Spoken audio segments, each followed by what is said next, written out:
We are live after many technical difficulties. You want to tell the people about it? First, I want to we rehearsed. Let's do this. Oh, Arty time, Arty time, Arty on, excellent. Again, bro. We rehearsed. Oh my god. We got it right actually on the other video. So basically, what's going on is we're not allowed to go live on your channel anymore.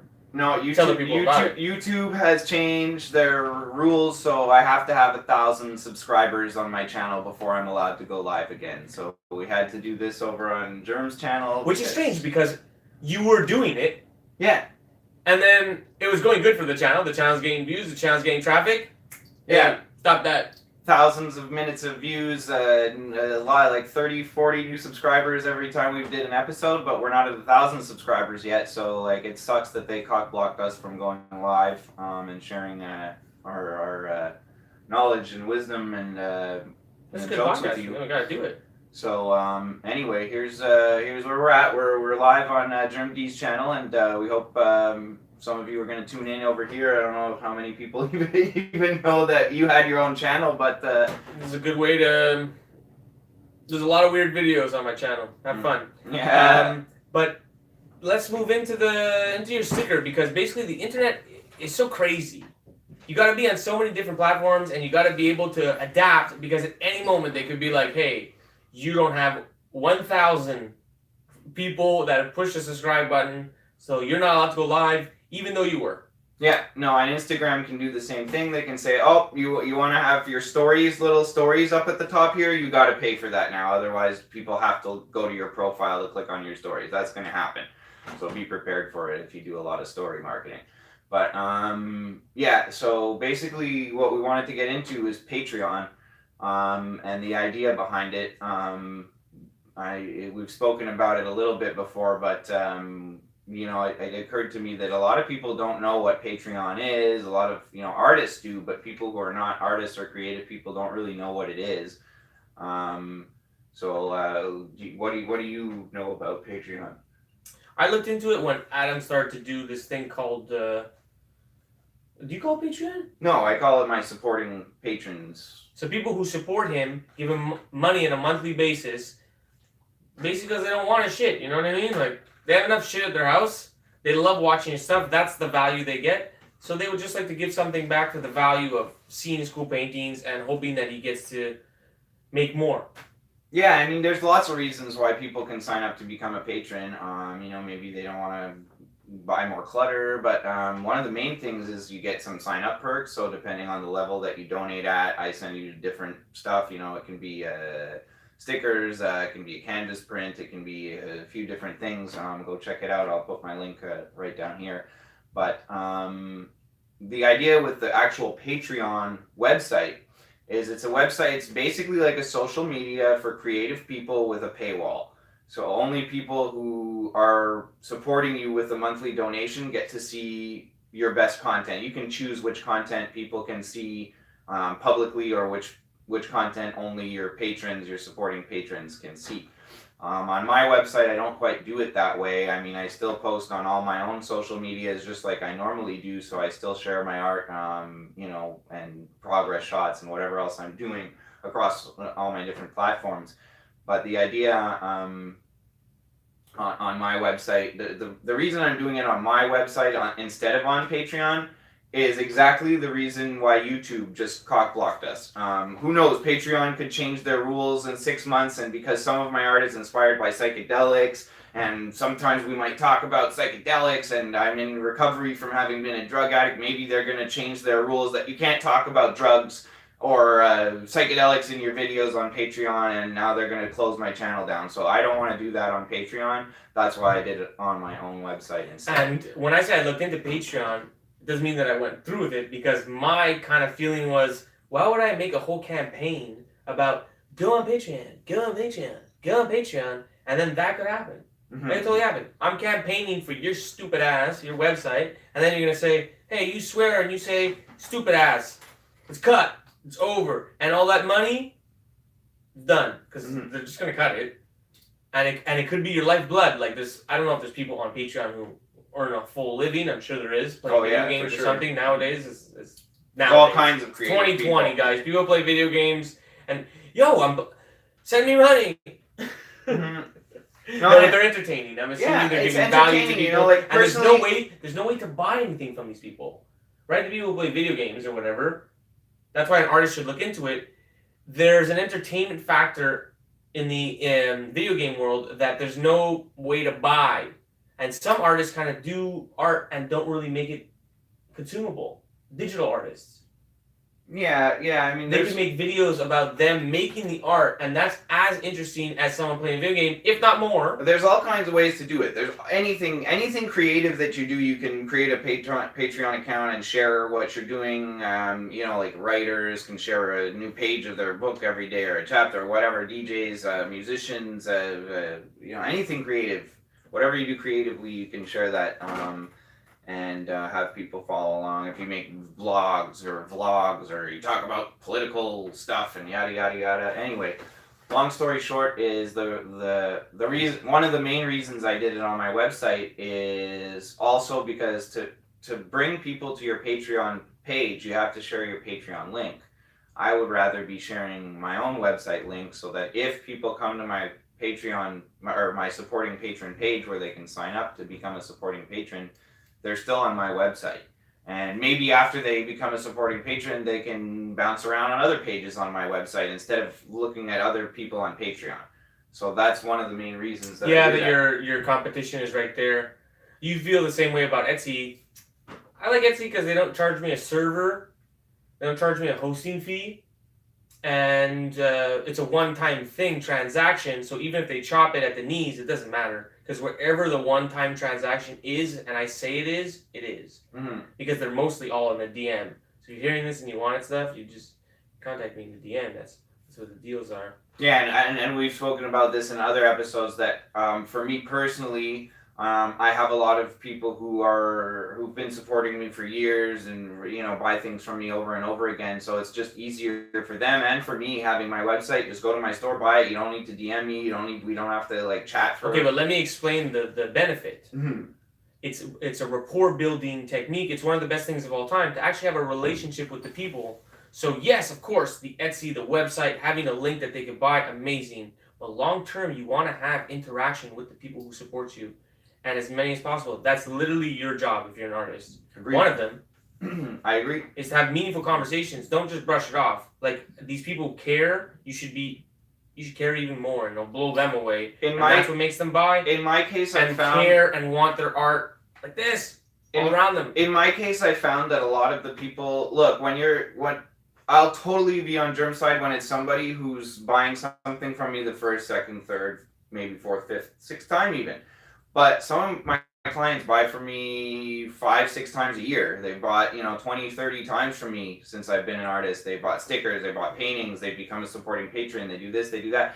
And we already have a relationship. They already know me, they already like me, they already trust me. And at this point, they literally don't want to bother me. They want to leave my time to be making more art and making these connections with the new people who are going to be buying something from me for the first time. They understand that. And they love what I do, and they follow me, and they comment on my posts, and I reply to their comments, and they'll maybe wish me happy birthday. I'll wish them happy birthday, Merry Christmas, and the DMs and things like that. But, we're already friends and stuff. So that's why, for me, my website is super important, because it gives a place for those people. It's a home base. It's my internet home base. It's where people can go, and they can bookmark it, and no matter what algorithms happen on YouTube or Facebook or Instagram or wherever, once they bookmark my website, they can always go back to it, and they can follow my blog on there. Okay, hold on. This is what's funny. You got contacted by a guy today who was like, "Hey, I checked out your website. It looks a bit rough." I get those messages all the time though. Because you have a black background website. Yeah. So tell me about your black website. Why it's black? Well, in the web design world, having a dark background on your website, especially a black one, is usually considered a no-no. But in my case, there's a reason that my website background is black, and it's basically because my mandalas are supposed to represent shining a light in the darkness, and how each human being is a light in the darkness of the world, and that by expressing our true selves, we can share that light with other people. So it also has to do with Leonardo da Vinci. When he was painting, he always painted his canvases black before he started applying any color because he believed that it was the artist's job to bring color to the light. And I just set you up by asking you that because really what I wanted to get into is that's an old school website technique from the late 90s, early 2000s. There was a lot of black websites. And what I'm starting to figure out now in the year 2020 is that websites and emails, the things of 1999, are the most important thing online. Well, they always have been. They always have been. They never went away. It's like having a phone number. Okay, yeah, but a phone book no longer exists, correct? With the yellow pages in it. Yeah. Okay, because someone takes it away and it changes. So just as YouTube won't let you go live anymore, that kind of like vulnerability in the other platforms strengthens the website and the email. Yeah, I mean, for me, I'll be honest. A lot of my sales come through my email list because Facebook makes it so hard to share links. You know, if you put a link in your Facebook post, 10% of your audience that would normally see your post will see it. So, you know, way less people see anything with a website link. Yeah, and let's say that again, just because people might not know that. If you say buy, if you say contact me, if you say free shipping, if you say message me, if you say available, if you say for sale, if you say anything in those posts, Facebook automatically classifies your post as a sales post. And Instagram's owned by Facebook. And the reason is because they offer a promotion button where you give them money and they show it to people in Zimbabwe and other African countries, your post. Mm-hmm. At least that's what happened when I paid a couple years ago. I got it was literally like Mozambique and things like that that were seeing it. Totally useless. Well, I did and the I same gave you money. thing. I did the same thing. And who'd you get? We spoke about it before. I paid something like $300 US one month, and I targeted my ads to people who liked mandalas and who lived in Canada, USA, and the United Kingdom. And Africa. No, I did not target Africa, of course. Okay. And like I got like many likes on my posts, but when I went through them, they were all people from India and Africa and Indonesia, and they were not people who were following my page. So they're clearly click farms where they just like, sit there at an old school desktop like this thing. Yeah, if they were even click farms, if they weren't even like program bots or whatever. Anyway, for me, Facebook ads did not work. Mm-hmm. Not at all. Paying for Facebook ads did not work. But basically, even a little bit. Basically, the real warning that we're trying to tell you is if you use those words, they're going to crush your post because they want you to promote with them. Mm-hmm. And if you think that you're going to promote like that without paying them, it's like a mafia. Now, I'll be honest. Come in, they bust your windows. I'll be honest. They're like the process of and there was a golden age. There was a golden age where you didn't need to pay Facebook, but we're past that. Like there is a way to make Facebook ads work, but it costs a lot of money. And the way to make Facebook ads work is to target your ads, put them out there. Yes, you're gonna get a whole bunch of bullshit people liking your posts and things that like they really aren't what you're trying to get. You know, like I say, you'll target Canada, USA, United Kingdom, and you'll get likes from Africa and India and Bangladesh. But you might get a few from Canada and the USA and the United Kingdom. So the trick with running Facebook ads is once you retarget them, like once you place a Facebook ad, it's going to give you analytics on it in the back end of your Facebook business page. And those analytics will include who interacted with your post, like who liked it, who clicked on the link in it, who commented on it, etc. Okay, well, let's stop it right there. That sounds so boring and lame. I know, but let me finish my point here. But no, this is why emails are more important. Let me finish my point. So once you get these analytics, then you can pay to only retarget those people who interacted with your posts already. So you know those people are kind of at least interested in your post, hopefully. The trick is it's not really a trick. It costs a lot of money to do that, and you know you're going to be paying $10 or $12 to get a click to your website. They did that so only Coca-Cola and McDonald's and Nike could be involved. Pretty much, yeah. Yeah, you have to have a huge advertising budget. Hey, look, that takes money. Lame, throw out the window. Everything takes money. Don't be cheap. Don't be a Jerry. Okay, but what's there's better ways to spend your money. Emails. Hey, sign up to my email list. Hey, sign up to my email list. That's another thing that if you put that in your Facebook post will reach nobody. Oh, yeah, but with a website, It goes hand in hand with a website. If you build your email list, it's like having the rapport, like the constant conversation, because you're constantly sending an email to this person. As long as you're not bombarding them with lame shit, they get a continual dialogue, and you're part of their life. Mm-hmm. And it's like the checking the analytics. You're literally building your analytics, and I'm pretty sure if you get, how many emails do you have? On my email list, I have around 900 people, and an average about 80 or 90 open my emails. Yeah, so about 10%. So when I post on a Facebook, but that could also be something. That's actually a very good open rate. An open rate for an emails these days in 2019 is somewhere usually between 2 and 3%. So the fact I get 10%, it is amazing. It's like 3 or 4 times higher than most businesses get. When I post on a Facebook post, I have like 3,500 people following me, 3,700 maybe even. And if you go look at my Facebook page, you'll see like almost none of my posts have more than like 35 likes, which is 1% of that number. So I'm getting literally 10 times more people opening my emails than seeing my Facebook posts, like percentage-wise versus the amount of people on my email list versus followers on Facebook. And people need to know about the golden age. No, they don't. Let's not even talk about that. That's over. Like, it was amazing. It was awesome. It really was. It helped me build a foundation for my business, but talking about it isn't going to help anybody today. I'm saying in contrast to the numbers that you just said. In contrast to the numbers I just said, I used to get something like 20% of my followers on Facebook to see my post. So I would literally get 20 times more people seeing my post than I am today. Mm-hmm. Sometimes more. That's a huge, huge difference. Like, imagine if you owned a store and literally 20 times more people walked in every day. And then all of a sudden, just because of a little change, 20 times less people started walking in. That's what happened. You got to adapt because it's huge. You can't just be like, I'm just going to sit on this sinking ship. I'm sure it'll be fine. And right now, the sinking ship is Instagram. I know a lot of people love Instagram. They're all in on it. They're doing stories. They're building da-da-da. They're hitting DMs and yada yada. But long term, that's not a viable way to scale a business. You can't be sitting there in DMs long term. That's why you have to build, like, long term.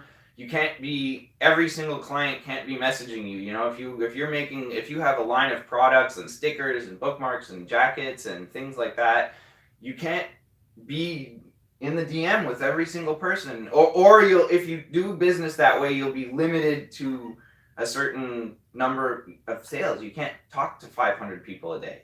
Well, the reason why I like to talk to people is because I love to talk to people. That's what it takes. I love it. I get it. I get the rapport, the relationship. I get it. But once your business gets big, and that's what happened to me on Facebook. Can I buy my point just out here? Yeah. The point is because it takes a conversation to sell a piece of painting. To sell a painting for $1,000 or more, you got to talk to a person. It doesn't always. When you have social proof, when you have thousands of people liking your posts and following you and visiting your website, and the algorithms aren't janking you from I'll always have time to talk to the person who wants to exchange thousands of dollars for a piece of cotton. Any day.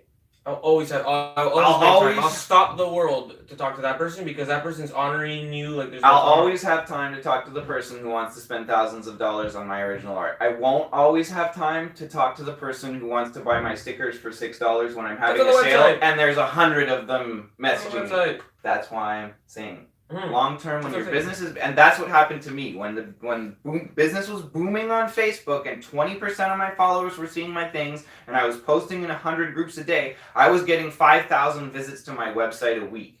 Now I get like 150 visits to my website a week. It's a huge difference. So when I had that and when I had all those people seeing me and I had literally 99 messages a day, I'd log into my Facebook and there would be 99 messages.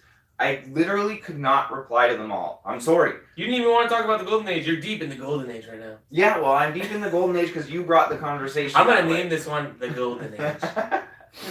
Like, that's what I'm trying to get So no matter how good it is, these platforms, when they're owned by a third party or could be sold by a third party, are shaky at best. Yes. And that's why I built my website. That's why I focus more on it now. That's why I learn a lot about search engine optimization, which means like how to get your website to come up on Google. We spoke a bit about that last time.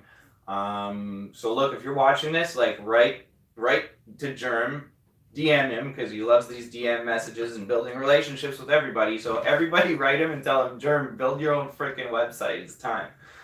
I don't know. My website would most likely be a joke. I used to make websites for a living in my 20s.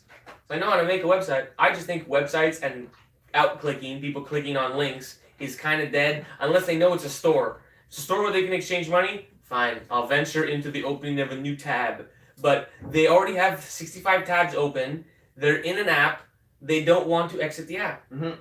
I understand that, and I'm playing along. I grew up with the internet. You know what I mean? I grew up in the 90s when it first got introduced with the "Mom, don't answer the phone" type thing. That I'm lenient with people. I understand how people are relating to this technology, and I'm not trying to go against the waves. Mm-hmm. I mean, for me, it's more about long-term stability of my business, and that's why we're bringing it up, because it is a great strategy. It is the best strategy. Mm-hmm. Unless you're gonna my strategy has to do with showmanship, entertainment, and comedy. I know it does. So that has Believe to do with me, I know it does. Multimedia. It has to do with people being able to see what content you're putting out. That's what it has to do with. If people don't see your content, there's no relationship happening. There's no DMs happening. Yeah, you gotta keep that in mind. Sometimes all your art is missing is getting it in front of eyes, right? Like your art, if we get it in front of people, it sells. Mm-hmm. I've seen it. It's just to get in front of people, mm-hmm. and you have to be smart about how you do that. Mm-hmm. And if people are interested, collecting an email or two can help you, because that's how you stay connected. There's so many. You're gonna get lost in the sea of the internet. Like there's so many people that I care about that I can't contact anymore because Instagram has a terrible search function. Yeah. Just that. They wrote that their name was like Boogie Juice, and now Boogie Juice, because I don't know it's 69 or 63 or 72, I can't find you. Mm-hmm. And that's why using your name is a really good one. Yeah. And you have a good strategy with art at the end, so that when people see it in the comments, they say, "Art, oh yeah, yeah." People go and check it out. Let me judge. Oh, that was pretty good. If you're just setting up new social media accounts for your art business, put the word art at the end of whatever it is, or at the beginning, somewhere in there, put the word art, because when people see the word art, they know you're an artist and they go look at it. Mm-hmm. If you just have, John Smith, you're just a John Smith. They don't. Who John Smith followed me. John Smith made a comment. They don't care. They're not going to necessarily go look at John Smith. John Smith art made a comment. Now they're like, oh, this guy makes art. Like, I have more of a reason to go look at his profile if they know you're an artist. So that's what I've been doing pretty much everywhere now that I'm on is I'm at Adam Millward Art. So, that's been working for me, because when I make comments, people come check me out. I got lucky. I've always been called Germ since I was a kid, and it's my name, more so than my real name. Mm-hmm. And I think that funkiness is all I need. Mm-hmm. GermDee art, I don't know. But if you're not the golden boy with the golden boy name, put art at the end of your name. Yeah, I mean, and use your real name too. That's the point. I think it's really cool that we're talking about this stuff, because our last episode was about long-term goals. So now we're talking about stuff that is going to be good for your business long term. Look, in the short term, there's the whole idea is just to start doing and start learning and start making mistakes and start fucking up. That's how you learn. That's really some of the advice that I'm throwing out at you, that Germ's like, oh well, I'm not going to do that and is advice that I learned from my mistakes, and that's why I'm doing things the way I'm doing now. Like, I was golden on Facebook. I was kicking ass, and that collapsed on me, and I didn't know what to do. And I had to get into all these other platforms, Minds and Steemit and MeWe, and I had to learn about LinkedIn, and I had to learn about Pinterest, and I still am learning about Pinterest, and I had to learn about how to SEO my website to make my website come up more on Google. But all that stuff is slowly working. Like, I never had to go get a job. Whereas so many of my friends who are artists we were in the same groups on Facebook, we followed each other, yada, yada, yada. They gave up. When Facebook crushed them, they gave up. They didn't have the entrepreneurial spirit to rebuild on other platforms and start over again. And my art's too important to me to give up on it. My art's too important to the world to give up on it. So I didn't give up on it, and I went through some hard times. I went through a lot of stress. I went through a lot of... You almost died. I went through months where I literally made $200, and like, you know, it was super, super, super stressful. But I didn't give up, and I found a way out of it. And I'm still working full-time as an artist, and now we're hosting these podcasts, and I'm working on my biggest painting ever right behind us here, like this 8-foot canvas. That's what you want to hear, right? That's what you always want to hear. Because any artist that you love, any OG artist that could be 40, 50, they've had hard years. Oh, for sure. And you know what made them? The fact that they went and persevered. Yeah. And didn't break. Yeah, and then you could say, man, they've been doing it for X amount of years. Yeah, because they went through the hard years. Because the same kind of thing that can happen with, say, a Facebook changing their algorithms. It's like, okay, a good gallery in a nice location, the place their gallery is can raise the rent, and now the gallery can't afford to stay there. The guy's a cardiac arrest. The guy's a cardiac arrest and dies, and yeah, now your art gallery is done because the guy died. Like, things like that happen. Yeah, and then you're gonna have to readjust, and then you'll find 2 more of those guys that their heart is fine. For another 20 years, it's still pumping, and now you're making twice the amount of money. But that's because you persevered. Now that's another reason a website is important, because if you're gonna look into, you know, bringing your career to the next level, where you do have a gallery representing you, where you do have a dealer representing you, where you do have, you know, a team working with you and for you, and you know, things like that. Having a website is basically where all these people are going to go look for your resume, quote unquote. They're going to go to look, they're going to Google you. They're going to go to your website and see what kind of events you've done, what kind of reputation you have, and have you been in magazines before, have you been on TV before, anything like that. They're going to want to know more about you.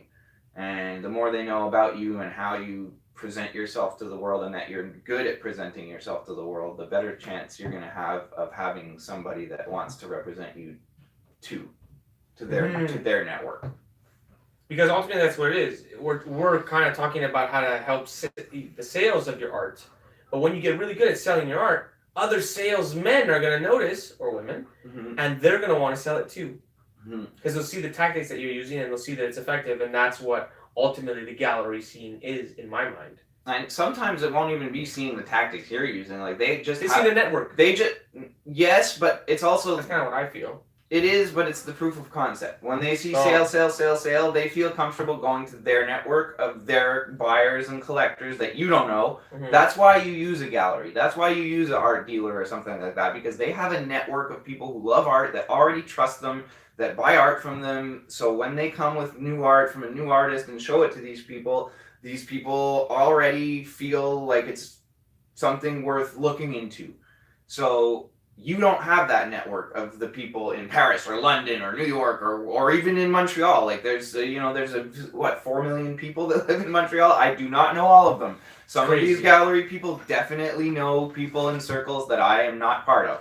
So I'm not currently trying to get into galleries. I'm trying to build my sales reputation and my website with my CV and get interviews in magazines and da-da-da-da-da-da-da-da. And I'm, you know, writing articles about art business. I'm hosting this podcast. You can hire me one-on-one consultations for art business consulting, which actually I strongly recommend. If you hire me for an art business consulting, it's going to be a one-on-one where I'm specifically talking to you about your art and your career, and I will look at your website or your social medias, and I will give you suggestions directly for you. So you can go on my website. I'll put a link down there right to the consulting page, or you can... Hey, stop plugging. You already plugged your Patreon. Yeah, I did. Well, whatever. Like, at this point, you know, like, yes, I charge money for those one-on-one consultations. Honestly, you know, but just hanging out, and that's why we did this podcast. It's just hanging out. We discuss so many gems that's like we might as well press record, go live, and have them recorded.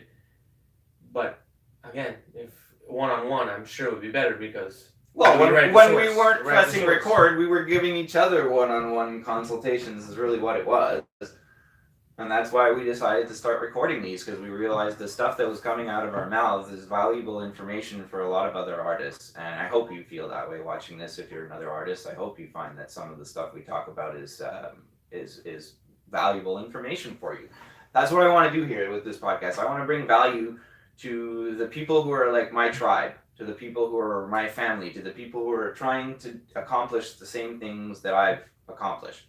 And in my case, I had good advice from people who had done what I wanted to do. And that's a big part of how I was able to do what I've done. Was get advice from Chris, was get advice from even Alex Gray gave me some advice at one point. What did he say? Alex Gray said, get on Instagram. That's so funny. It's like someone just told him that same line. Oh yeah, I mean, I'll be honest, I didn't have a huge long conversation with him. I don't know if he runs his account personally himself or if he has some of his volunteer assistants. No, but he found out. Someone told him Facebook's going down, and someone else told him Instagram's a thing. Again, He's not on a computer. It was also like 3 or 4 years ago that he told me this, so he was probably right at the time. Things have changed a little since then. I mean, I joined Instagram, like 3 years ago maybe, and like a week after I joined, my views got cut in half. So that was part of the reason that I didn't really put a lot of effort into it, because I'm like, oh man, they're already chopping my audience in half just like Facebook did. I don't want to go on this ride again. I don't want to go on this ride where they chop my audience in half and then chop it in half and then chop it in half, and then in 6 months or 8 months or a year, only 1% of my audience is seeing my post. That's not what social media is about. Social media means when you press follow, you should see what you follow, and means when I'm creating content and you follow me, you should see what I'm posting. I don't need to know how expensive the chicken nuggets are at Burger King. Yeah. Instagram? No, I'm so fed up. I didn't sign up to Burger King. Yeah, I'm so fed up of seeing all this stuff from pages that I didn't follow. You know how many ads I see from Coke? Most of my thing is Coke ads. Mm-hmm. Because like I talk about Coke. I post things that have Coke in it. Although it's not Coke, it's a bastardization of their logo. I haven't drank a Coke in 10 years, phone. Listen to this audio right now. You're not going to get me with a Coke ad. And it's... Well, I guess it's not so bad. I actually find it funny. They have a new Coke with blueberries now. It ain't brown no more. Actually, it possibly could be brown, and it just tastes like blueberries. They're so stupid. They would probably think of that, too. So, like, I mean... I guess like my point of this whole conversation has been, if you want to build an art career, you really got to think long term. And what we've been talking about are some of the reasons that long term thinking is necessary. Because if you're not planning ahead for the next thing, for the next, where you're building your next audience, where you're building your next home base, where you're building your email list, your website, whatever it is, where you're building a LinkedIn profile, where you're building a profile on MeWe, Minds, and Steemit. If you're not doing those things, eventually you will get crushed by the internet. It will change. Mm-hmm. Like your whatever social media is bumping that you're making your sales on right now, it'll change and you'll get crushed. It will, guarantee you. I think the real secret, and mark my words on this one, is real life. Because of the internet, less people are in real life. So there's less people to compete with, if competition is a thing, in real life. So real life is very important. Never forget, when he's talking about all these websites and emails and things, websites, nothing beats real life. Mm-hmm. And today I invested in real life and long-term thinking, and I got 1,000 stickers, but Adam doesn't think it's a smart idea. I didn't say it wasn't a smart idea for you. I said it wasn't a smart idea for me. I already have stickers in my inventory that I haven't even released yet. Is 1,000 stickers too many stickers? No. I mean, for me, yes, it would be. To buy 1,000 stickers with one design and only buy 1,000 of them instead of buy 3,000 with 3 designs so I could have 3,000 sets. Yes, that would be a dumb move for me. There's minimum orders for these things, okay? I know that. So this is a plug to my new sponsor, Sticker app. I forgot what they're called. We'll figure it out, and we will send you a video of this podcast, and you will make free Arty Time stickers. This is a sponsor video for stickercanada.com or .ca. Something like that. If you sponsor me, I'll say it properly. Make Arty Time stickers. We're sending you this video to let you know that we want you to be our sponsor. I just ordered from you today 1,000 stickers. It's the Mario with the booty. You can't forget. I'll email you today. Mm-hmm. That's how you get a sponsor, Adam. Is it? All right. Yeah. I don't know. I haven't. You want that $5 on? You want to roll some money on that? I haven't reached. Huh? You want to roll some money that I for sure get them as a sponsor? No. Oh, damn. He's not a betting man. No, I don't like betting. So what you could always do is you could reach out to people that you like. Like you reached out to Americana once, and you said, "Can you give me free paint?" I did, but like they didn't because Americana is an American company. They don't have a sponsorship for Canadian artists. Or else, what would you think would have happened? You probably would have got paint. It's possible. It's Yeah. possible. They would say, "Oh, sorry, bud. You're Canadian. Fuck off." Yeah, yeah. But Americans could probably contact. So look, if you're using, It depends. if Look, you really like this brand, I've contact them. if you really like it and have been using it consistently for a long time, and talk about it to everyone who asks you what kind of paint you use, and you post it on your social media, and you hashtag them, then reach out. If you just started painting and you don't sell a lot of art, and you're like, "Hey, give me free paint," they're gonna laugh at you and ignore you, and maybe even block you from their page. I don't know. You might as well try. Look at Most people aren't even watching. Period. Watch our other podcasts about how to build a relationship and build rapport, and with the commenting, then ask them for paint. Okay, if you're trying to do this full time as a living, and you have been doing it full time as a living, it's safe to say that you could probably ask for some fucking free shit. Yes, if you're. They're not gonna send you a crate. You're not like Jeff Koons here. They're not gonna be like, "Oh my god, send this man a fucking full container from China." But hey, send that guy some like glow in the dark. Mm-hmm. But like, it's a two-way street. If you're gonna get stuff from them, like rep them, shout them out, hashtag them when you're posting your art or whatever. Like I even made a meme with all my paint where I have Gollum Schmeagol from Lord of the Rings, and it says "My precious paintses," and it has a picture of all my paint collection underneath. He really does have a big collection of paints. Yeah. One day we'll go live, and in the other room, you'll play some guitar, show you the paint collection. It's wild. Mm-hmm. I'm more of a generic color. It's like it's a middle hue of all the rainbow, and I try to get it opaque and runny and liquid. And I literally have colors of paint that I haven't even opened the bottle yet, but maybe I will one day, and when I want that color, it's there. I'm just saying that my collection is very much just a smorgasbord. Smorgage, all kinds of things, all kinds of brands. To me, painting's fun. Why do you choose one brand? The reason I chose that brand is honestly because when I started painting, I lived in Costa Rica and I was unemployed. And it was the cheapest paint that they had. And over time, I just fell in love with it. I unscrew the cap and I work out of the cap of the bottle with my paintbrush instead of on a palette. So I save a lot of paint. It doesn't dry up on my palette. And it's clean, it's neat, like it just stays in the cap. I don't make messes everywhere. And like it's a very good paint. It's light fast. It lasts. It. Whoa, they're not gonna sponsor you, Canadian. Don't go that far.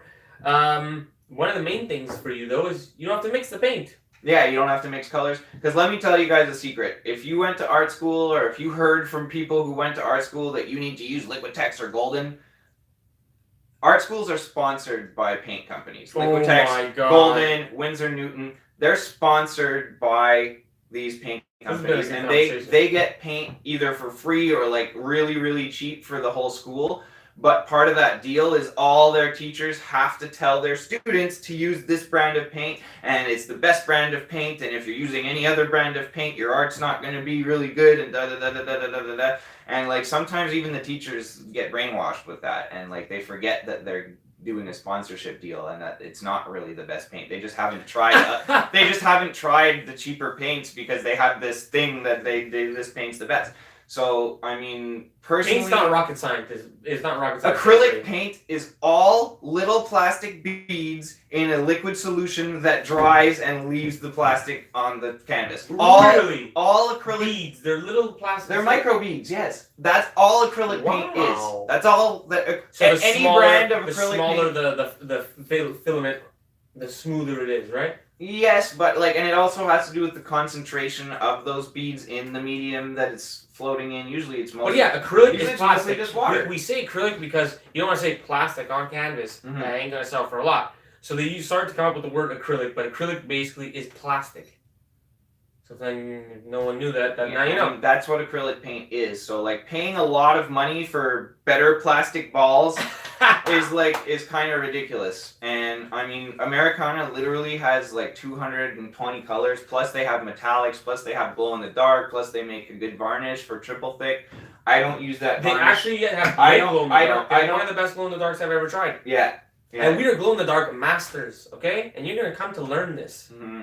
That the best glow in the dark art comes out of this studio and my ass. Yeah, I don't know. I've never seen the glow in the dark art that comes out of his ass. It's just poop art, bro. I don't It's really poop want art. to. It's poop art.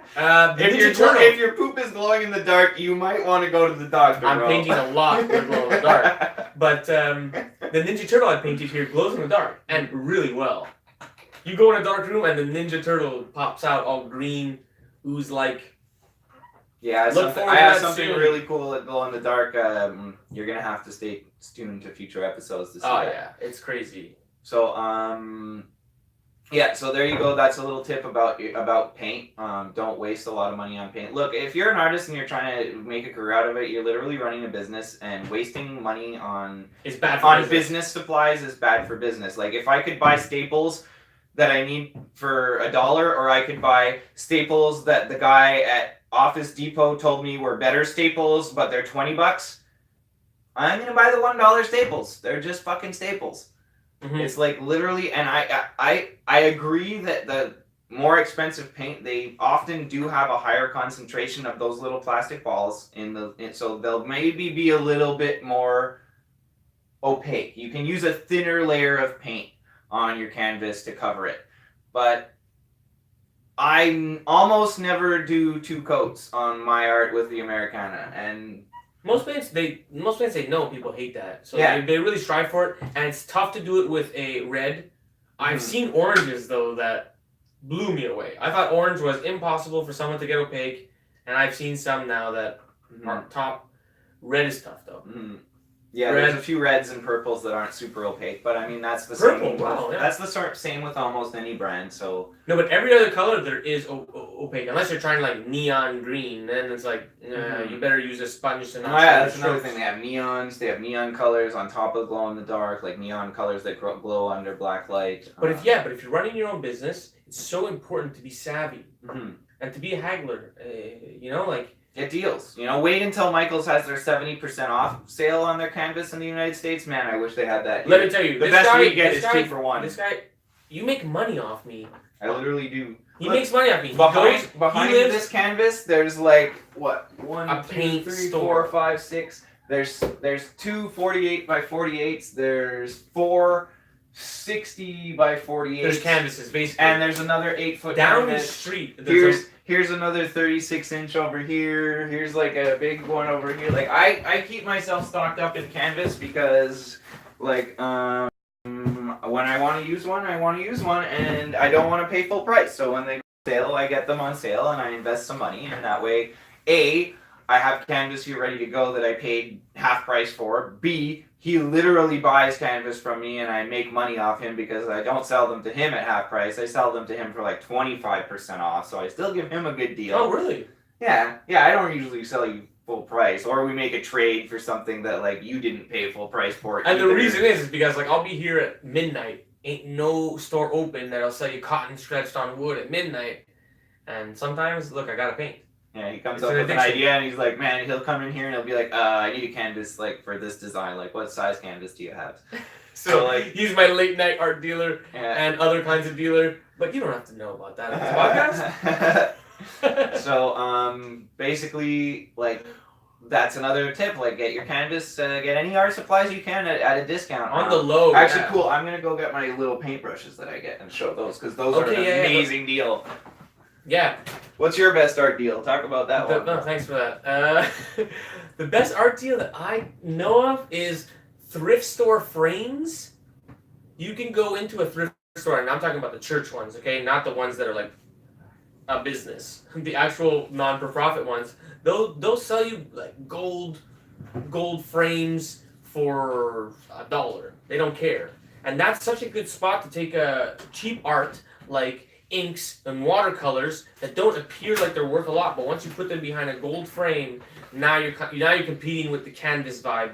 The reason why it's so important to paint and invest in canvas is because people already have the notion that you exchange money for art on canvas.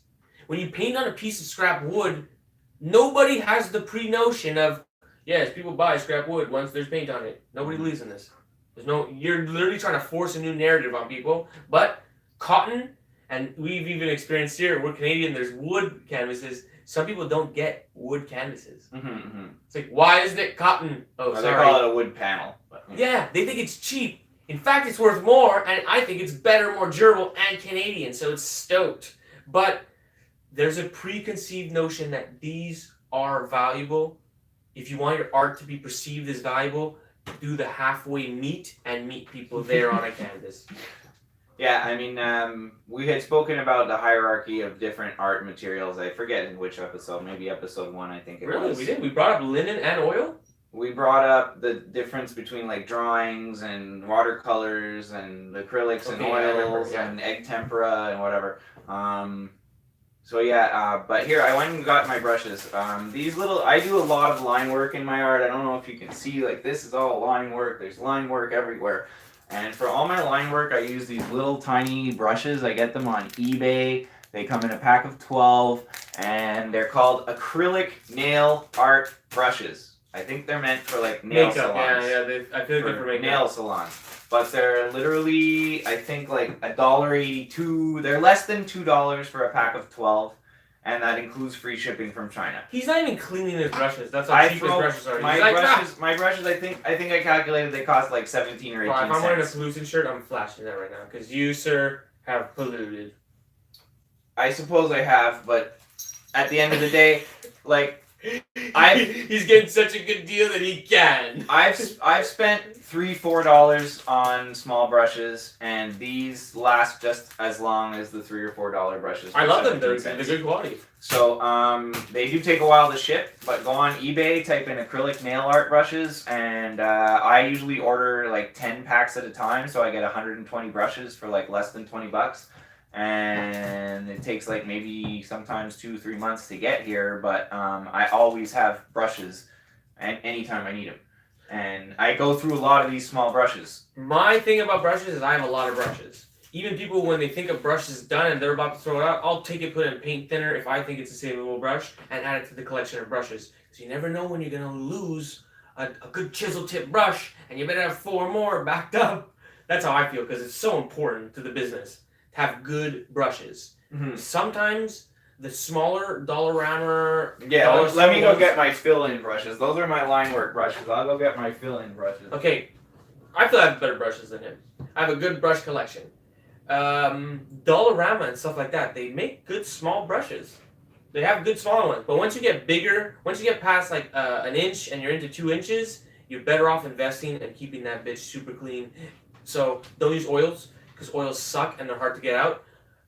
If you're using a little bit of glue or something like that, you want to wash it right away. Even if you're using acrylic, you gotta get into the habit of always washing your brushes, because they're so important. They're the lifeblood of the business. Yeah. Now, when I do bigger line work, like on a big canvas like this, or when I do fills, I literally use dollar store brushes. They see how that's like not bigger than an inch? $1.25. And I get 5 brushes. They're 25 cents each, these brushes. No, I would believe in these ones. These ones are good. They not thick on the bristles, and they can pull a straight line. They all pull great straight lines. But once you start getting past an inch, their fibers are so shitty and jank that they're not to be trusted past an inch. Once there's too many of them, they'll blow out on the side. You're pulling a line, and then one just like creeps and starts dropping paint in random spots. I'll be honest. You can trim them, but it's better to actually look. I didn't buy them, but look, you should actually invest. If I would go back, I would probably say the smartest thing you could do is invest in those $5 brushes, $6 good quality brushes, and just keep it clean. It should be like your sacred item. It's a fucking talisman to your art. Yeah, I mean, I honestly don't use a whole lot of big brushes. I very rarely do. I use some on this one, but the brushes I used on this one were like Home Depot brushes that I got like a set of 5 of them for like $6.99 or something like that. They're just big house painting brushes. Yeah, I'm surprised by that. I mean, they're not the best. They're not the super smoothest brushes. They do leave a little bit of like brush marks in my painting, but I don't care. For me, when I'm painting a big painting like this, I want people to see brush lines in it. I want them to walk up to it and know that a person painted that with their hand. And I think that I don't see the point in making all it's $19.99 paint again. super smooth. Like, I know a lot of artists really care about that, but I don't. People get confused. People sometimes think that things are printed or digital. Yeah. So by showing a little bit of arpeggio, is that what it's called? let's hope. Arpeggio is playing fast on a guitar. Oh. It's called, I forget. Impasto, I think, is the word for texture in paint. Intaglio. No, Intaglio. No, I'm pretty sure. I'm it's pretty sure it's Impasto. Intaglio. My brain unlocked it. No, I think intaglio. If you could comment below. Intaglio is a method of printing. Oh, yeah, you might be right again. Okay, but there's actually a word for human strokes or your brush strokes in the paint. So don't be self-conscious if like it's not smooth like a computer, and that's maybe why you're always doing digital work. If you're doing digital work, you better get on a Patreon type scenario, because I don't know how people are gonna buy your things unless you start printing it. And then if you print it, you're in the lower scale of art that's worth something. Mm-hmm. So get over your fear, paint it. And if it shows human marks, that's awesome, because 1999, just keep reminding yourself, people need to remember that humans do this. Mm-hmm. And that's a way for a person to realize that they could potentially do this too, and that's the role of an artist, is to inspire people. Yeah, and I don't know if you've seen, but I've read articles about like AI art, and basically they can take any artist's art and feed it 20 images of that artist's art, out of town. and then the Google AI will make art in that artist's style. Dude, art. Yeah. Why did you tell me this? I don't know, because this could be a whole new art thing where robot Germ makes fucking bootleg comics. Well, it could, yeah, I guess. I don't know. How much do you have to pay? We're figuring this out. You have to own Google, is what you have to do. Oh no, I thought you could pay them. No. Oh, it's just No, that they're doing it. They're just developing it, man. I don't know. It's not like it's on the market for anyone to use. That would have been so fun. That would have been hilarious. You fucking AIs, you think you're coming for me? It would be a good competition, you know? Like, but at the end of the day, no matter what, I mean, you know, maybe in 10 years they'll have printers that can reproduce the texture of brushes. So who knows? You know, maybe in 10 years AI art will be. I'm sorry, whoever wrote the program of the AI will be considered the artist. Large format art, institutional art like this. That's 8 feet. This one behind us is 8 feet by 4 feet. There ain't not gonna be a cheap machine that's gonna make an 8 foot. No, it's not gonna be cheap. Never gonna be cheap. Big art will never be cheap. No. But yeah, the toys that I make that are 20 centimeters, still pretty big, but not gigantic. Cheap. Okay. So yeah, print 24 by 24 canvases could be printed cheap, and that's why you gotta paint by hand and show your arpeggios. Arpeggios, yeah. show how fast you play guitar on your canvas, I guess. But the good people know what I mean. Yeah. It's important to get out there. It's important to paint. Basically, it's important to actually. I think that's something that we should really touch on. How important it is to actually push liquid paint until it solidifies and do the alchemy of painting. Well, I think I'll be honest. I think most artists already think a lot about the painting part and spend a lot of time on the painting part and spend a lot of time learning on the painting part and learning how to get better at the painting part and da da da da da da. And I'll be honest, like I have really no interest in teaching my techniques of art. None at all. I kind of think that if you're an artist, do your thing. And if you want to learn how to sell your art, I can help you with that. Okay, so let me picture it this way. What canvas size sells the best, Adam? For me, it's traditionally been smaller ones. And give some info on why small. Because I'm saying that it's smart. If you have art and you feel like, I would really like to move it, I'm saying put it on canvas. Now I'm asking Adam, what size should they put it on? Go too big, not going to be able to ship, right?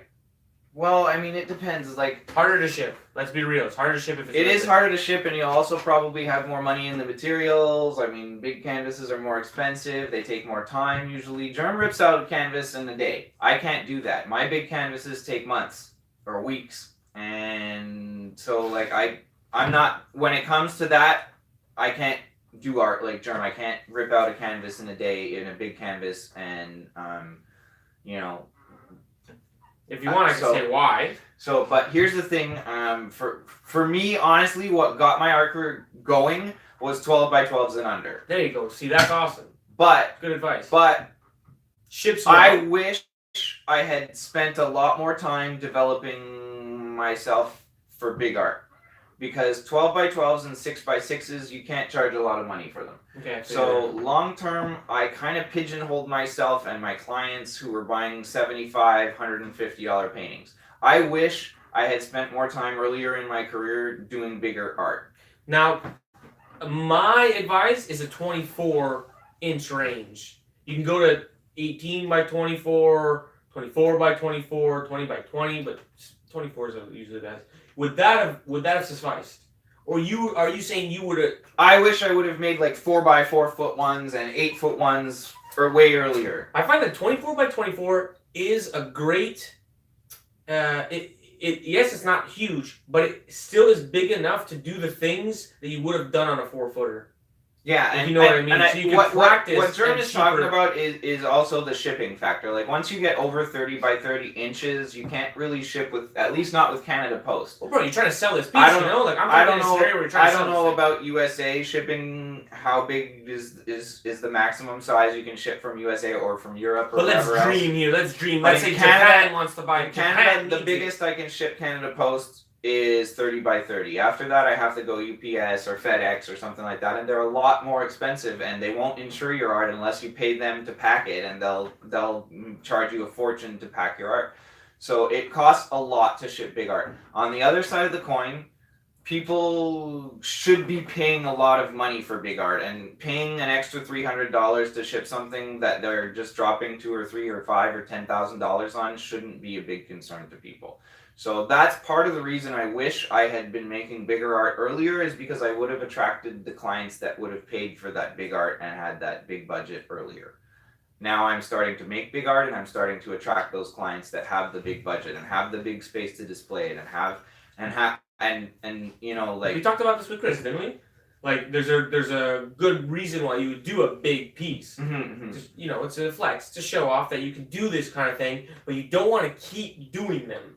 It depends. I don't agree with that. I think long term you do want to. Oh no, I don't mean like that. I mean like at the beginning, focus more on a 24 by 24 type size. Have maybe 3 big ones. So if you have a show, forget it, 3 next to each other, you're blowing people away. But the ones that are moving, the ones that are actually paying for the next 3 big ones, are the 24 by 24s. Or the 12 by 12s or whatever. Yeah, those are kind of at the beginning of your career are the lifeblood. They're the.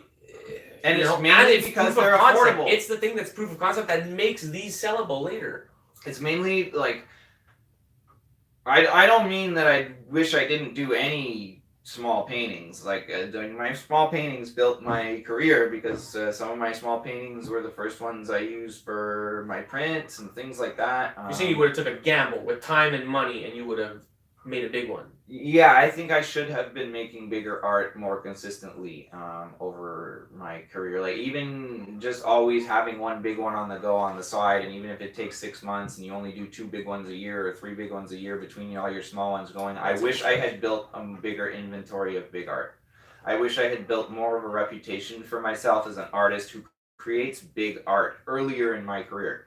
Because let's face it, when you're an artist, your career is gonna go in waves, largely that have to do with things that are out of your control. With the gallery that represents you going out of business, with Facebook changing their algorithms, with YouTube not letting you go live. The style for me isn't relevant, because for me the thing about style is building a style that you get known for. No, what I'm saying is, for 50 years people are gonna love it. What I'm saying is that like maybe one day.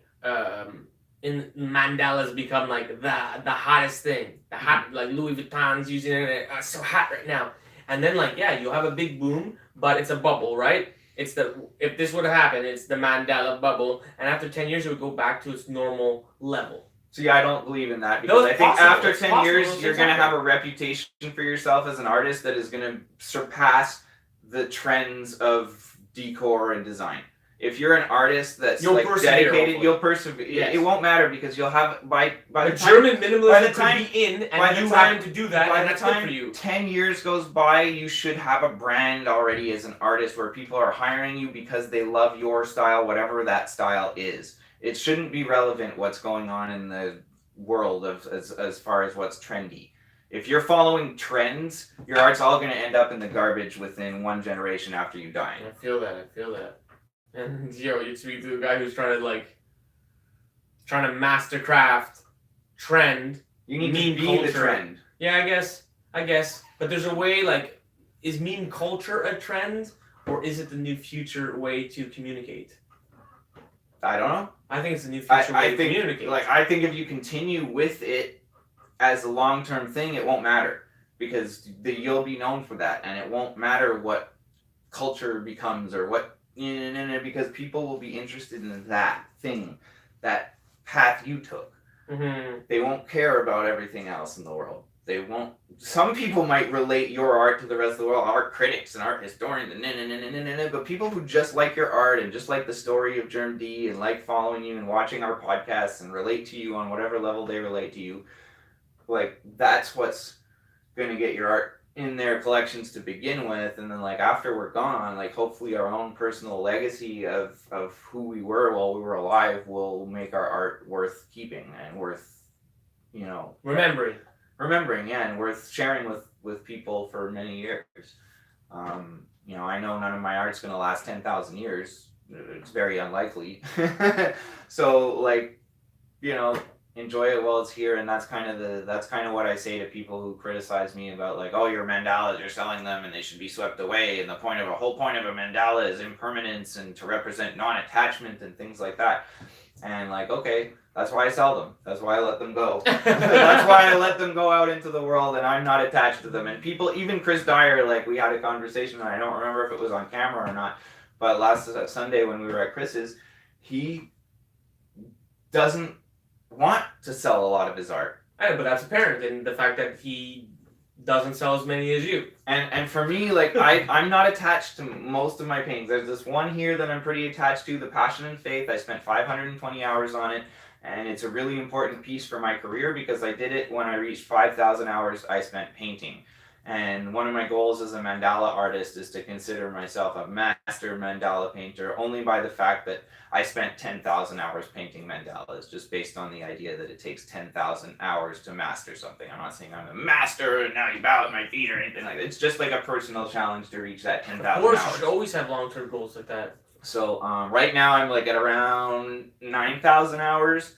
So when I reach that 10,000 hours, I'd like to paint a mandala on like a canvas maybe this size, or maybe like a 6 by 6 feet or something, with like all my passion and skill. That's one of the reasons I'm doing the patron thing, the supporting patron thing, is because when I get to that point, I want to dedicate almost a whole year to making that painting. And during that year when I'm dedicated to making that painting, I'm going to have income coming in to support the time that it's going to take to make that. So I'm hoping if you want to see that painting materialize and become something real, that you consider becoming a supporting patron to help that make that a reality. And whoever's my next supporting patron is going to get this hand-painted sticker signed there at the bottom, 2019. It's a one-of-a-kind original piece of art, and whoever's my next supporting patron is going to get this to whatever other perks, and in addition to being entered into the draw for a custom 10 by 10. I want to point out that it's on a shipping label, which is such an important thing for the business of an artist. Because nowadays with the internet, you're constantly shipping, and this is a shipping label that we all see in Canada to the United States to cross the border and declare how much is in there, and that's what he's painted on. Mm-hmm. So if you didn't know what that medium was that he's painting on, it's something very important to the business of an artist. I never really told that part of the story. And that's why it's the gift that you're giving to the Patreon people, that it's a very important part. And another reason I do these on stickers is because they're literally stickers. I mean, you can peel this off and stick it to something if you want. You could stick it to like a canvas board and then put it in a frame, or you could just glue it like this straight. Arguably nicer than the 1,000 stickers that I got. Definitely. Arguably, I don't think there's any argument. A one-of-a-kind hand-painted sticker versus 1,000 that you got from the printing company. Come on. So definitely mine's nicer, but his is more valuable. Okay, I hear you on that. Nicer company. I like that. Good one. But no ego in this room. I want to ask a question here. Are you going to start the master painting at 10,000 hours, or paint it during the transition as the sun eclipses into masterpieces? I would like to start it before, but it'll kind of depend on my financial situation at the time. Okay. I feel like I can't just put the rest of my business aside and dedicate a year to that unless I have the income to make it possible. But for the story, I would appreciate it to be like, you've hit 10,000 hours and you started being a master. You know what I mean? This one, the 5,000 hour one, I started about 200 hours before I hit 5,000 hours because I knew it was going to take me at least 250 hours. I don't want no amateur brush touching this canvas. It's worthless. It's worthless. Don't make your masterpiece like that either. Come in like every stroke is the new threshold person. Because I really feel that happens in everything I've ever experienced in life. You hit specific thresholds where you start thinking, and it's like a 100 monkey effect. There's a day where it just flips. And it's like way better. No, that definitely happens. Like sometimes in my career, like some information I'll get, or I'll meet somebody. And it's a mindset change. Have an opportunity that I didn't have before, and all of a sudden, like you literally, it's like a mindset change. A light bulb goes off, and like you think about things differently. And I hope that our podcast help some of you have those moments. I hope that like some of the things we talk about make a light go off in your head and be like, oh yeah, that's so simple and so logical that I should be doing that. Because I'll be honest, I come across honestly too many artists that are in this magical world where they believe if you build it, they will come, and that's not how the art business works. I mean, it's a factor. Definitely build something, because then when are they coming to? No, but like when I'm talking about just their art. They focus on making this amazing art, and then they don't even share it anywhere, and they expect people to magically be beating down doors to come see this art that they made. And it's like, nobody even knows your fucking art exists, man. Like, yeah, it could be amazing, but if nobody knows it exists, like, it's on you. It's your fault. If nobody knows your art exists, it's your fault. Nobody else's. No, true that. We can't blame YouTube and Facebook anymore here. You have to get yourself a website and an email list. Or, get Facebook, get YouTube, get Instagram, get mine, Steam It, MeWe, Pinterest, LinkedIn, get them all. Oh, so I want to bring this up. We're really back on this YouTube train, right? And I really want to push you to, we're going to do a video this Friday, live video probably on a recorded video on your on your YouTube of music, a live performance, live concert this Friday. So, I think that's a great thing to bring up is using your hobbies as a way to advertise. You're really good at guitar. When you check out the other Arty Time podcast, the link will be in the description for the other ones. Check out his channel. There's music, and you'll be able to see how talented he is. And that could be used to sell more art. How? It could be the cover of his album. Yeah, I mean, I gotta be honest. I already have a business with one of my passions as an artist. I don't want to mix my other passion that's a hobby with my business because I like doing that as a hobby, and I don't want to feel the pressure of I have to make a new video today because there's people out there waiting for my new video, and I don't want to go on tour as a musician. I don't want... Why are you letting these fears stop you? They're not fears. They're focuses. I'm focused on my art career. I'm not focused on my music career. So... that doesn't make any sense. As far as using my music as a marketing thing here and there, 100%. I love to make music. I love to share it with everybody. But I don't ever want to get it to a point where I need to do that. Careful what you wish for, I guess. Because you could post it, and then if people want more, you could be like, yeah, but you know what? I like painting paintings. Because you know who does that? This guy. People want clothes and stuff. Yeah, but you know what? If I keep doing that, then I have to make clothes all my life. People want tattoos? Yeah, but if I have to do that, I have to do tattoos my whole life. And what I like is paint on goddamn canvas. So focus on the thing that you love doing, because that begets more of the same thing. So, I don't know, I wouldn't use the tone that you had of like, oh, man, they're going to ask me to go fucking on tour. I'd just be like, nah, buy my painting, bitch. No, I mean, well, like, from a musician's point of view in 2019, that's how you make money. You go on tour. Ooh, some of them... I mean, honestly, some of them, you even had a Gary Vee thing playing the other day where the guy lost money. He was going on tour and coming out in the red. And then the IRS was after him. So the guy wasn't a good businessman. People would be like, oh yeah, that table and folding chairs, that's $3,000. And you'd be like, I'm money bag, so no problem. I saw that there's a lot of money in this bank account. And at the end, everyone bled him dry because he wasn't a haggler, he wasn't smart. It was his first time. Oh, he probably wasn't handling his own business. He probably had a manager that did that. But like, look, this is kind of irrelevant. Like, my point is, like, I love my music, I love doing it, but it's not something that's going to become regular and like on a schedule. And that, because I tried that for a year. For a year on Facebook, I put my Sunday jams every week. and it started stressing me the fuck out. Really? It started stressing me the fuck out. If I didn't have a jam ready on Sunday, I'd be stressing. I'd be like, oh man, I gotta get this jam done. I'd record 3 of them. I wouldn't be in the mood because I'd feel pressure about having to do it, and it wouldn't just flow. And then I'd end up with these shitty jams, and I'd have to record 5 of them, and I wasn't painting, and I wasn't posting about my art, and like it just became stressful. It didn't become fun anymore. It wasn't a hobby, it was a business. And it was a failing business because it wasn't going the way I wanted. So like it just like I stopped doing that with all that pressure, and now I do my jams when I feel like it, when I want to, and if you enjoy them, they'll be there. If you like, I hope you do when I put them up, but it's not something that I'm gonna focus on. I feel you. And that's why it's not your highest passion. It can't be the thing that you have to do regularly. No, exactly. Your highest passion is the thing you do regularly. Yeah, it's my focus. You know, maybe when I have my Patreon income or my supporting patron income that's paying my bills, maybe then I can focus on it a little more and do a jam every Sunday or every Friday and let people tune in live and hey, I'm having fun here. But if it's taking away time and it's stressing me out over something that's not helping me relieve the stress of paying my bills, I can't focus on it as part of my business. Mm-hmm. So, like, I hear what you're saying too. I love to make music. I love to put it out there when I put it out there, when I'm in the mood and I'm vibing and I feel like it and it doesn't feel like work to record it and upload it and da-da-da-da-da. No, this goes back to long-term thinking. What is the thing that you want to do long-term? What's the thing that's going to pay your bills long-term? Because if you want it to be changing tires, let me tell you something. People have done that. Anything you want. Making bigger tits. People have done that. They make their whole life about cutting it and putting it in, stuffing it big. Anything you want, you can make your life about it. So just careful what you wish for and really think about long term. Mm-hmm. What do you want long term?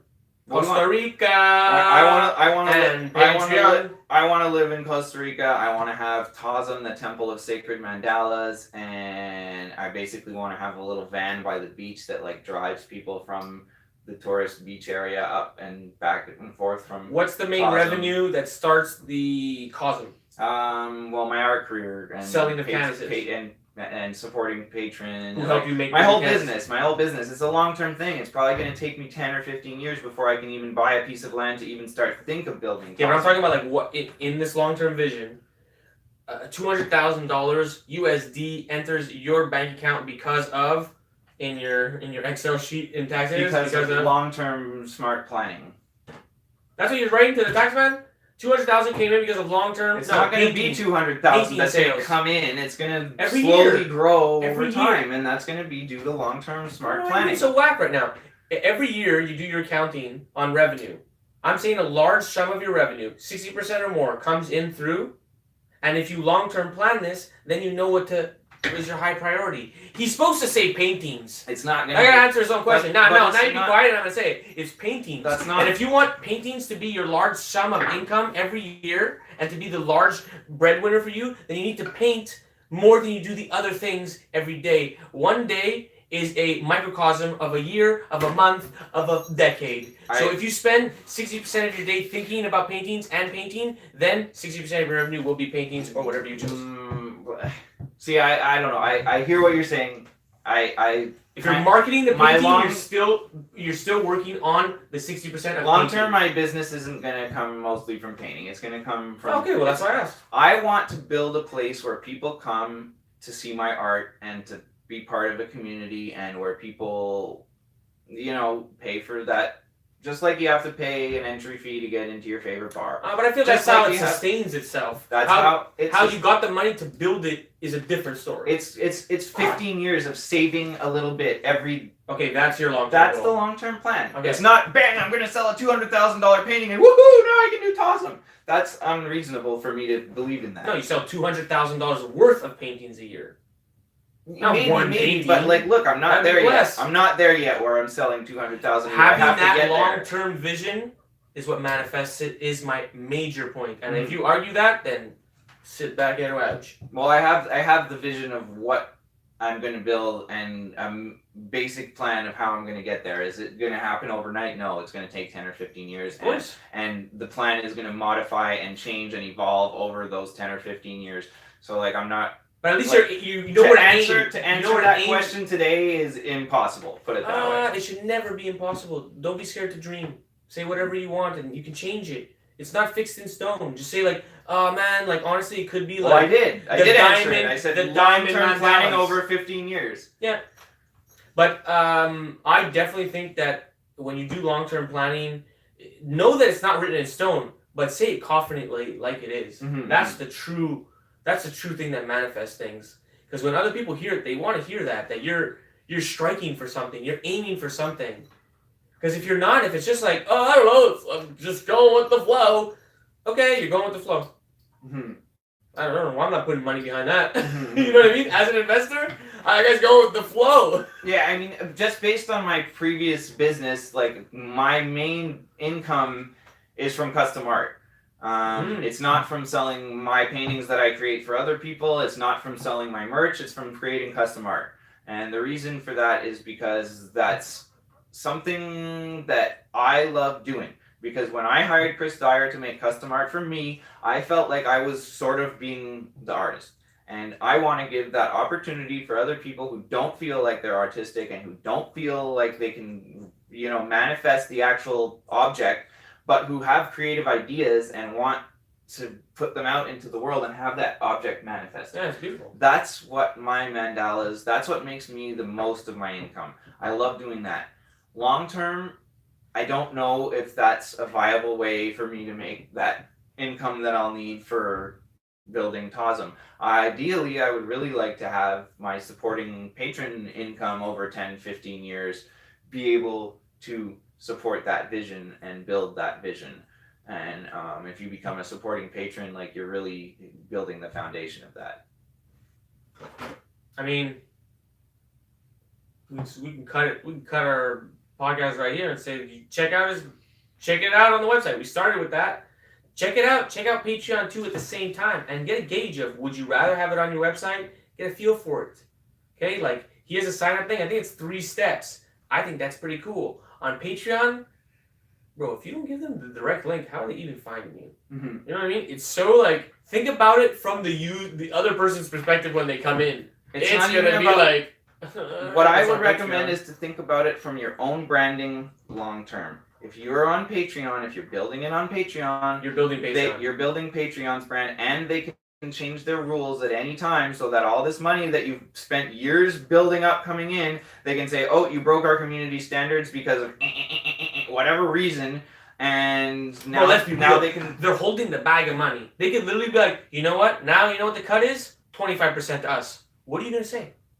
You're going to say, no, you can't say anything. They're just going to fucking give you your cut and take their cut. And trust me, their cut's going to So change. if you build It's it on true your change. own website, you still have to share the link to your own website, but then you're sharing the link to your own website. Wait, is that good? And people can sign up to your email list. Oh, is that good too? Yes, and people can visit my store, or they can go That, read my that sounds blog. like it could be good. Once they're on my website, they're on my website, and they're not being redirected to the other patrons or the other Etsy stores or the other, whatever. They're on my website.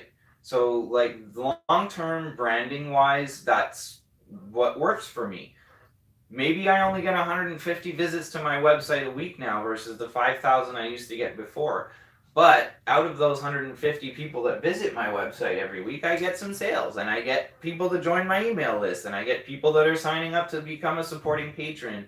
And I imagine some of those people bookmark that website and then come back to it periodically when I write a new blog post or when we post these. I have a page on my website where I post these podcasts. So, if ever, whatever YouTube does, I can always have that page on my website where we post these podcasts. And even if they're not on YouTube, I can still upload the video directly to my website so that it'll be on my website whether YouTube lets me or not. Mm-hmm. So, that's something to think about long term. I mean, I've had issues with YouTube since like 2010 started with them, and to this day we use it because it's a good word that other people understand. It's on the YouTube, and people are like, oh yes, the YouTube. Like one thing that we're probably gonna. But Mega is better. Okay, general audience, Mega is better. What's Mega? I never even heard. Mega is the original. The guy went to jail and everything.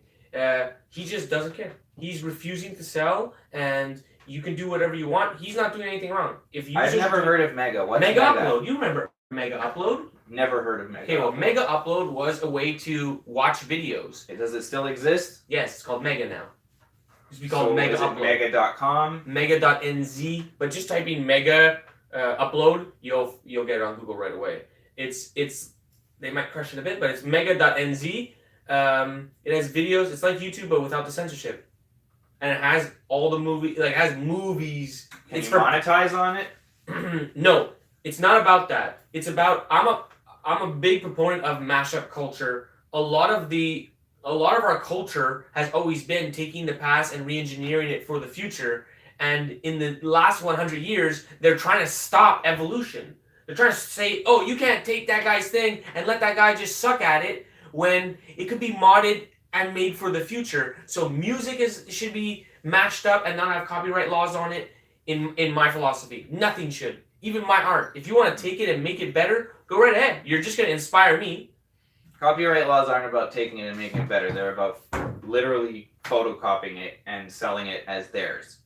Yeah, I mean, if it's a photocopy and not original, if you start doing originals, I Like, can if- still like, spin if you- that as a If positive story for me. if I record an album and you copy it and put your name and your cover art on it, Okay, that's that's plagiarism, though. no, but that's what copyright exists for. Oh no, I feel like copyright is more like I take your album. This is the dirtiest end of it. I take the Adam Millward Adam and I start selling it.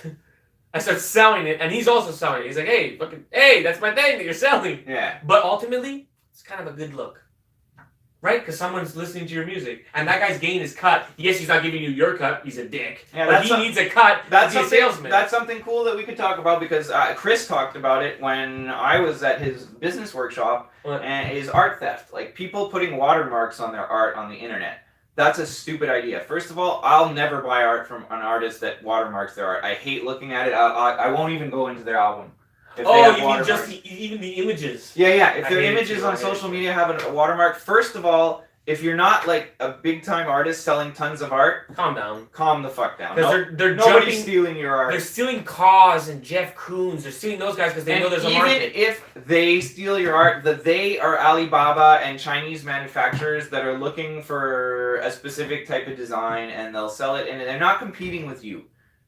Like, Chris is the one that brought this to my attention. I never really worried about people stealing my art, but it came up in his workshop. And the point is, like, if somebody steals, say you make this image of Santa Claus, and Ooh, Santa. some company in China starts making Christmas cards with your Santa Claus painting on it. Sick. So, Amazing. like, okay, you can freak the fuck out and for the rest of your life put watermarks that say, John Smith art across it, and now nobody can enjoy your art. Let me butt in. Or they're going to pay someone 12 cents an hour to take that, put it in the background layer, drop the opacity, and trace your bitch, and it won't even matter if you have a watermark. Exactly. They'll still steal it. and the trick is, okay, make another one. Make a new painting they haven't stolen yet. Yeah. Like, if you're going to be an artist for 30, 40, 50 years, like, Who just cares? make more art. It won't matter. There will be art they haven't stolen yet. There'll be art they'll never steal. So, like, worrying about art theft and putting watermarks all over your art, and, oh, this person I know had their art stolen and put on fucking greeting cards, and now That's I'm a place Bob. of scarcity. You're coming from a place of scarcity, you're going to come up with less ideas in that vibration. You're going to be less artistic and creative when you're scared. And it should have nothing to do with you anyway, because when the Alibaba people steal your art, they don't write John Smith Santa Claus design. They just write Santa Claus greeting card. And, like, unless somebody is looking for you, like, people, like, if you're an artist and getting your name out there, people should be looking for John Smith art, not Santa Claus greeting card. I promise you I will have a collection of proper Chinese bootlegs of my things. Like, yeah, people bootleg my things, but proper, they ran a run of like 200, 1,000, and I need it. So if you guys ever see some, buy it, because you could flip it on me for a lot of dough. I need to have a wall of it, of like the fake. See, I mean, I know that I make enough art that if somebody steals one of my designs to use on their products, like, it's probably not worth my time to worry about it. It's not worth my time to even write them a letter. Like, maybe I'll write them a cease and desist letter, which is super simple. You can Google a cease and desist letter, and it basically just says, like, hey, if you don't stop using my designs, I will sue you. And most people, when they get one of those, they take it down. Oh my God, a letter? Yeah. They don't want to go Words? through the problem of potentially having to deal with that. So a lot of times that'll work, and if it doesn't work, like, don't care. If they're the type of business that won't care if you send them a cease and desist letter, then they're probably in another country that won't care if you sue them either. Man, they're not gonna be at that court date. Yeah, it doesn't matter. There's going to be no court date, because to sue somebody who's in China is going to cost you $200,000 in legal fees. But hold on, there is like a thing that's happening now where some people who are blatantly taking a Fox character or whatever, a Mickey Mouse or something like that, there are people that got their Instagrams like pulled and deleted. Mm-hmm.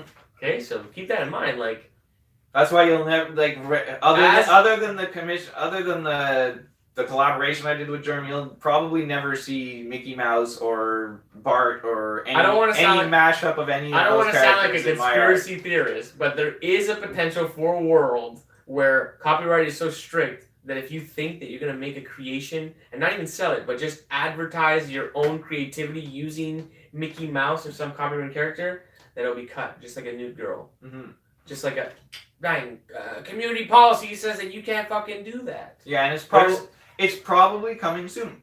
And that's why we got to fight. We got to bootleg. We got to bootleg. AI algorithms can detect the Mickey Mouse ears, and they see Mickey Mouse ears, and it's not from Disney's fucking channel. Gone. Bro, if that ever happens, though, war in the streets. No, it won't be war in the streets. War in the streets. Not calling it bootleg army. War in the streets. No if they start claiming specific shapes on the symbols that go into the eyeballs that it won't talk be to our claiming. minds, It'll be AI that just detects it, just like they detect nipples. We're not just talking code. You feel me? Mm. You know what I'm saying? Yeah.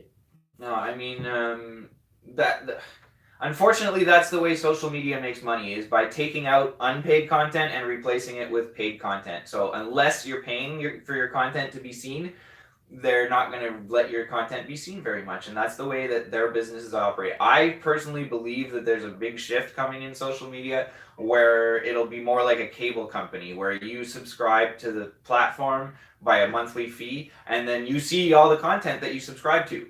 Like Netflix. Sort of like Netflix. I don't know which social media it'll be. I don't know which one's going to come up with that business model, but for me personally, I would way rather pay $10 a month or $8 a month to have a social media where I see my friends, I see the artists I like, I get to see the musicians I like. But what if then they want to make more money and they start doing the same thing anyways? Well, then there will be the next one that doesn't start advertising and is happy making $8 billion a year by charging $1 billion people $8 a month. We're still in the infancy of the internet. We're still looking for these things, so it's not fixed in stone.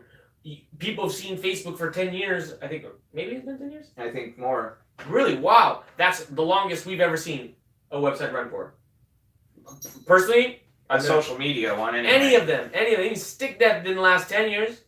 Isn't AOL.com still active? Really? And Yahoo still active? He's got a Hotmail. Yeah, I have a Hotmail address. Alright? That's how old school he is. I can't get into mine. It's SomeKid99, and they tell me that it's not SomeKid99. Right? No, it is, with an underscore. Don't forget these things. I don't know. I've had my Hotmail account since I was like 16 or something. So if you real and you were on the internet post 99, you have a Hotmail. Mm-hmm.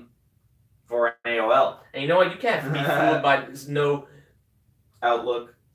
And you know your Outlook email is a Hotmail. Oh, I don't use Outlook. I use Gmail now.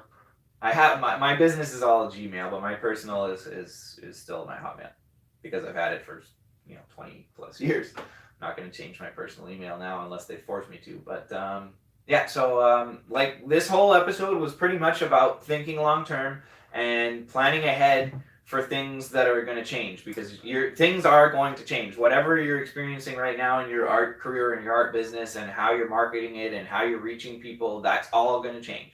And it's going to change. It's constantly going to change and be evolving. So you're going to have to constantly change and be evolving the way that you're sharing your work with the world and reaching people. The main takeaway I hope that you guys get from this is that it's really, really, really important long term to have your own home base. Because when you have your own home base, it's a lot less likely that any changes on platforms will dramatically affect you overnight. And that's why back in 1999, we were smart enough to foresee a future where Hotmail would still be used, and we made Hotmail accounts. Mm-hmm. And we are thankful to this day for our Hotmail accounts. Yeah, man, my Hotmail account is how I started everything. Eventually, I created my own Adam at nexusvisions.com. So you can reach me there. My first PayPal account was linked to that Hotmail. When I couldn't get in. My PayPal still is linked to that. There's money in that PayPal. PayPal won't let me have it. It's so funny. Like, no, and they took my money. So, anyways, my new PayPal is reachable by hitting me up in the DM, and I'll sell you anything under the sun that I make, and it's good quality, not made in China. Nothing against Chinese manufacturers. You're great people, but just I like not having to ship and pay duties on things. Yeah, for sure. So, Arty Time. Arty Time. Arty on. Excellent. All right, good episode. So, hope you guys enjoyed it. See you next time. Peace. I don't even know how to stop this thing.